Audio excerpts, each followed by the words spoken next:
So I think one of the really unique things we've done that's different is we've taken those ingredients that come primarily from our corn milling plants.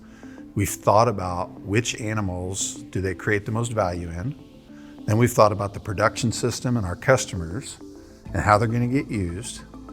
And then we've kind of put it all together to say, okay, what's the optimal way to optimize, or what's the way to optimize the entire system between us, our manufacturing facilities, our supply chain and delivery approach, and our customers' business, all the way to how the animal utilizes the feed.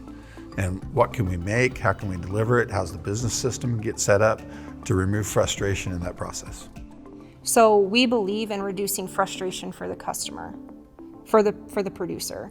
If we can help relieve that frustration and think of things that they don't think of and help get them ahead, that's what we believe in. We believe in doing what's right no matter what the cost is. We believe in a healthy animal is a happy animal, is a profitable animal.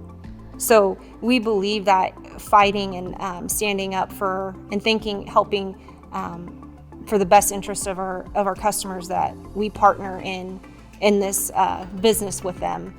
You know, we want to be part of their operation. We want to be a staple in their diet. We want to help them through the hard times. We want to be there for the long haul with our customers.